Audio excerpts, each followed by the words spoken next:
In 1993, a group of experienced hikers suddenly collapsed one by one in the mountains of Siberia. Witnesses described screaming, bleeding, panic, and behavior so disturbing that investigators still struggle to explain what truly happened. In August of 1993, a group of 7 hikers began crossing the Khamar-Daban mountain range in Siberia. The expedition was led by an experienced hiking instructor named Lyudmila Korovina. Unlike inexperienced tourists, this group was highly trained.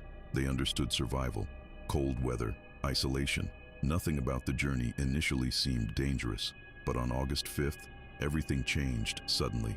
According to the only surviving member of the group, the hikers stopped during bad weather conditions high in the mountains. At first, people simply appeared exhausted. Then one member suddenly collapsed. Blood reportedly began flowing from the person's mouth and ears. Moments later, another hiker started screaming uncontrollably before falling to the ground. Panic spread through the group almost instantly.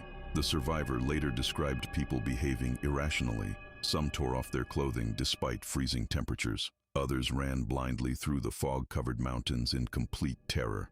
Within minutes, several members of the expedition were dead. The only survivor, Valentina Utochenko, fled alone into the wilderness. For days, she wandered through the mountains, terrified and confused, eventually reaching safety far away from the campsite.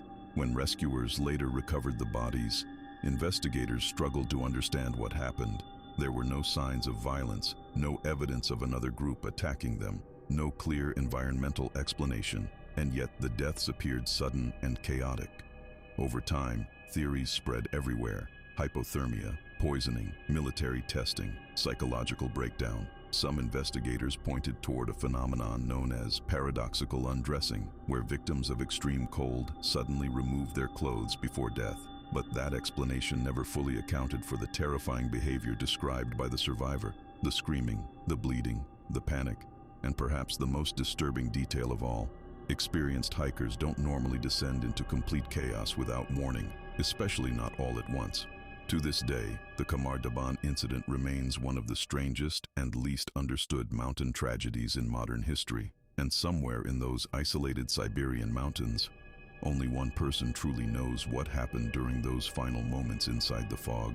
Maybe the hikers were simply overwhelmed by extreme environmental conditions. Maybe fear and hypothermia caused panic to spread through the group. But if that's true, why did the survivor describe behavior so violent and irrational? And what caused experienced hikers to collapse so suddenly in the middle of nowhere?